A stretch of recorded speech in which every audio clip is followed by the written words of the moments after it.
wait, stop.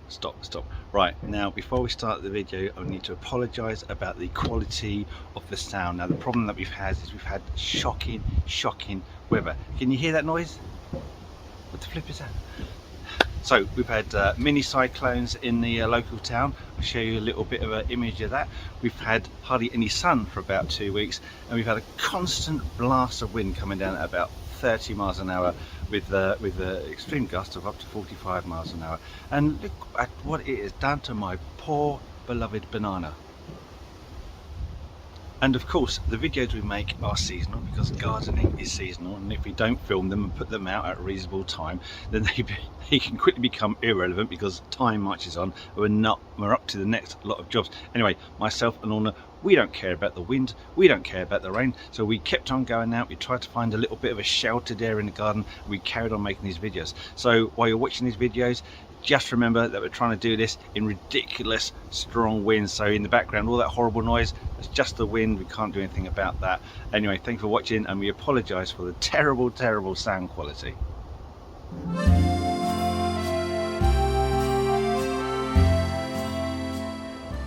Hi honey, what are you doing? Well, in this video I'm going to talk to you about blue hydrangeas, and specifically how to keep your blue hydrangeas blue, and if they turn pink, how to get them back to being blue. But before I start, I'd like to thank Sutton's for sending me this wonderful hydrangea.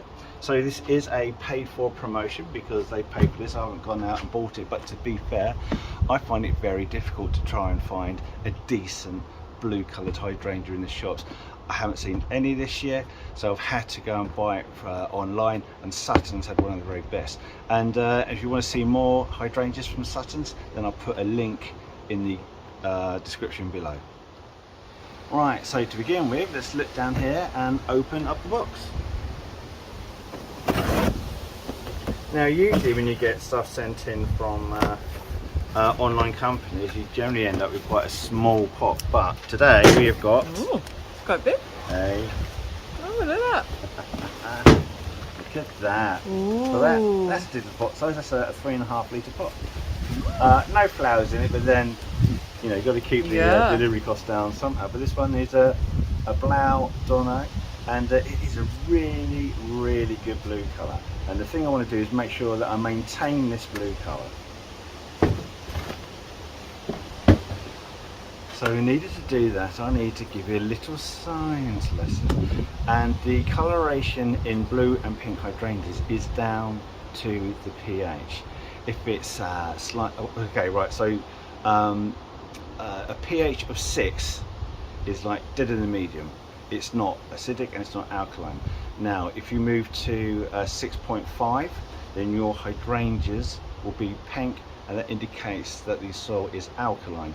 If your soil is slightly acidic, say 5.5, then your hydrangea will begin to turn blue. And it's all down to the availability of aluminium in the soil.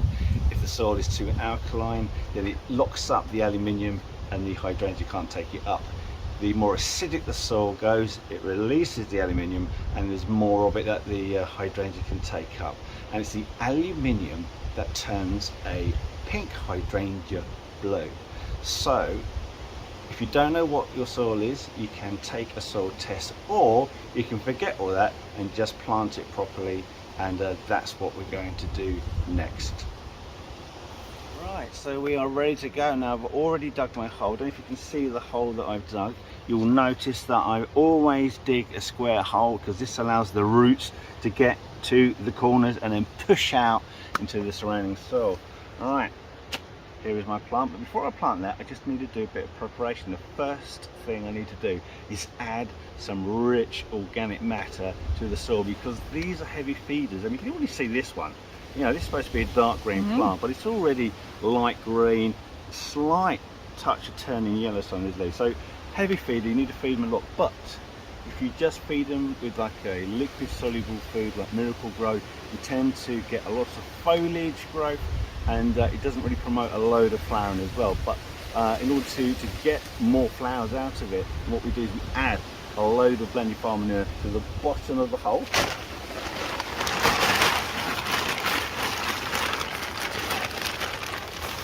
Now you don't plant right on top of that, that's got to be dug in.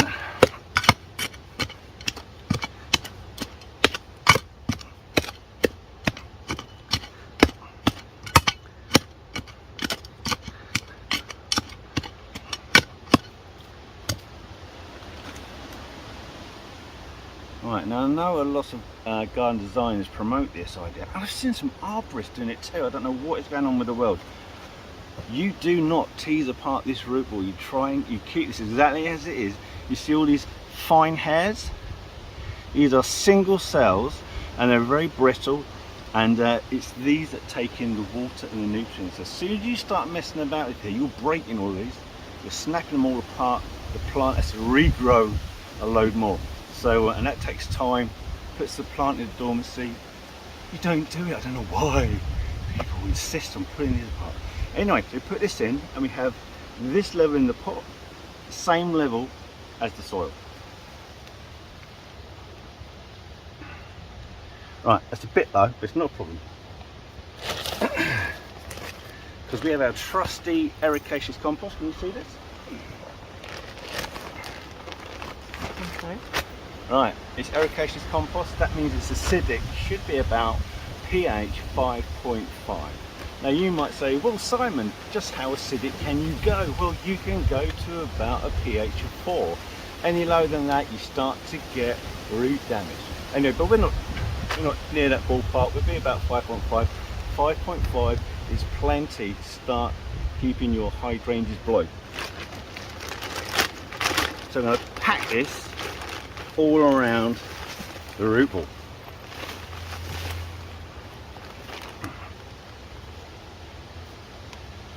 Right, okay, so soil level here is the same as the soil level there. Right. Just a minute, I need to get something.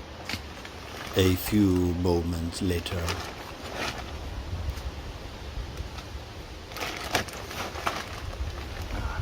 The secret recipe. So this is hydrangea colorant. It doesn't add, it's not blue, it doesn't add blue to the soil and then make the flower blue. What it has is aluminium, and it has sulfate in it. So aluminium sulfate.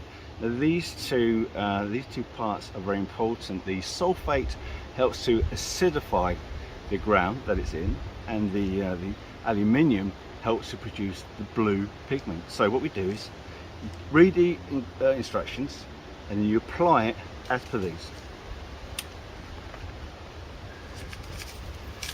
Being a man, we just chuck it in a bit.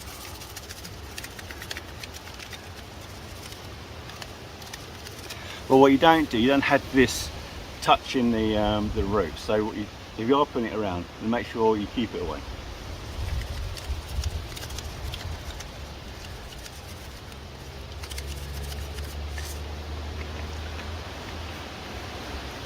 Right. So just keeping it away from the root ball. And then backfilling with the Hydrangeas. Okay. Now, Lorna, do you have any questions? Well, it's not a very PC question, but I've heard in order to keep the acidity, pH, some people wee on their hydrangeas. We on the plant? Or No, around the soil. We around the soil. To keep the acidity low, to keep the pH, to keep it blue. Is that true, and does it work? Okay. Well, I haven't heard of that before, so I don't really know. I would have a little worry on it, because it all depends on how good your liver function is. if You would think it'd be slightly acidic, it would make the soil more acidic? Is urine acidic? I don't know. Oh, I would think I'd have to find that out. We might need to sort of add that to this video as a little clip. But what I would suggest, it has a lot of ammonia in it. Yeah. And ammonia is it's quite toxic. Yeah. It will cause root damage. Now, it's like bird poop, isn't it? You'd think it's a bad idea, but it is something that I've been asked in the past, and people have said. So I don't know. It could be an old wives' tale, but definitely people do ask that question. I think if your liver function is working well, then there shouldn't be so much ammonia in it. And do you want to pull it up a bit? But ammonia breaks down to I think it's nitrate and then nitrite. Now nitrite is quite available for plants to take up, you know, for its nitrogen. I think I'm going to say no, but if I find out that the answer is yes, then I'll tack that on to the end of this video.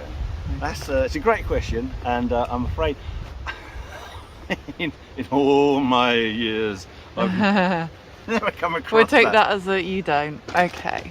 I'd say yeah, don't. But Right, how are we getting on with our hydrangea? We're nearly there. We're nearly there. So what we've done really is keep the root ball in an acidic environment. So I know that it's going to give me a really good blue flower come the spring. And of course, come the spring, we can get the video out and we can see how well it's done. But I know because it's such a good blue variety. They're doing this, especially with the hydrangea colouring. It kind of guarantees it's going to work. Anyway, if you have any questions, any good ideas, or any weird ideas like Lorna's going to the loo on your toilet, then let us know in the comments, because we would love to hear from you. Anyway, thank you for watching. Thank you, Suttons, and we'll see you in the next video. Oh, there you are. Right, now back to Lorna's point about can you wee on your hydrangeas to maintain or improve acidity in order to help keep them looking blue. Well, that implies that urine wee is going to be acidic, but the trouble is it can be acidic, but it varies quite a lot from I think about 4.5 pH to 8 pH. So it goes from acidic to neutral to alkaline. It's quite a wide range. So unless you check your own wee to see if your personal wee is acidic and not too acidic, because 4.5 is getting to like the limits of acidity for these plants, then yes, you can apply it, but you cannot apply it directly because it's far too rich, far too strong. You're risking burning the roots through X-osmosis. I won't go into X-osmosis, but you can look it up. So you can use it as a general fertilizer. You know, it has various other nutrition that is very good, like potassium, I think phosphorus as well in small amounts. So as a general kind of fertilizer, it's good, but you have to dilute it, and you would dilute your wee down to 1 part wee to between 10 parts and 15 parts water, and then you can apply it. So I would say it's not effective to increase acidity unless you know specifically what pH your urine is, but yes, you can use it as a overall fertilizer. You just got to dilute it so you don't damage the roots of your plants. Anyway, I hope that answers the question. It wasn't one I was expecting. Anyway, thank you for watching. This generally is the end of that video, and I'll see you in the next one. Thank you and goodbye.